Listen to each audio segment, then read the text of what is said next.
High বন্ধুরা, আমি এর মধ্যে দাঁড়িয়ে আছি। ঠিক আমার এই সাইডটা হচ্ছে পাবনা, আর আমার এই সাইডটা হচ্ছে আপনার কুষ্টিয়া। নিশ্চয়ই আপনারা জানেন যে পাবনাতে একটি পারমাণবিক বিদ্যুৎ কেন্দ্র হচ্ছে বেশ কিছু বছর ধরে আগে। সেই পারমাণবিক কেন্দ্রটা আপনারা দেখতে পাচ্ছেন, যেটা আমার পিছন সাইডে। খুবই ভালো লাগছে। আমি এই মধ্যে আছি আপনার লালন শাহ সেতুর উপরে। সেই লালন শাহ সেতুর উপর থেকে আমি আপনাদেরকে দেখাচ্ছি আমার দুই সাইডে।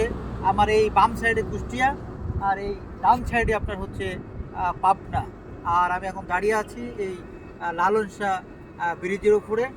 আর আমার এই পিছন সাইডে আপনার এই পারমাণবিক বিদ্যুৎ কেন্দ্রের যেই চিমনিগুলো দেখছেন, এবং যেই আমাদের এই সাইডে বিশাল যেই কর্মযজ্ঞ দেখছেন, সেটা আপনারা ক্লিয়ারলি দেখতে পাচ্ছেন। তবে খুবই অত্যন্ত দুর্ভাগ্যের ব্যাপারটা হচ্ছে এই পারমাণবিক বিদ্যুৎ কেন্দ্র নিয়েই কিন্তু আমাদের বাংলাদেশে বালিশ কাণ্ডের যেই মহাযজ্ঞ ঘটেছে, সেটারই কিন্তু সাক্ষী এটা। অন্যদিকে নিশ্চয় আপনারা দেখেছেন স্বৈরাচার সরকার গঠনের সাথে সাথে এই পারমাণবিক বিদ্যুৎ কেন্দ্রের কয়েক হাজার কোটি টাকা পাচার হয়ে গেছে, যেটা আমরা অলরেডি দেখেছি এবং শুনেছি। যাই হোক, এই সুন্দর একটি বিশাল একটি পারমাণবিক বিদ্যুৎ কেন্দ্র এবং আমাদের বাংলাদেশের জন্য একটি গৌরবের একটি পারমাণবিক বিদ্যুৎ কেন্দ্র। এটা আমাদের প্রত্যেকের, আমাদের সকল সাধারণ মানুষের, বাংলাদেশের প্রত্যেকটি জনগণের।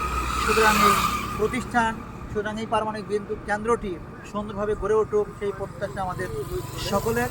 এবং এখান থেকে যাতে আর কোনো দুর্নীতি না হোক, কোনো অর্থ পাচার না হোক, এবং সুন্দরভাবে এই পারমাণবিক বিদ্যুৎ কেন্দ্রটি যদি প্রতিষ্ঠিত হয়ে আমাদের আমাদের যেই প্রত্যাশা, আমাদেরকে যেই আশা দেখানো হয়েছিল, সেই আশাটা যেন পূরণ হয়। সবাই ভালো থাকবেন। আসসালামু আলাইকুম ওয়া রাহমাতুল্লাহি ওয়া বারাকাতুহু।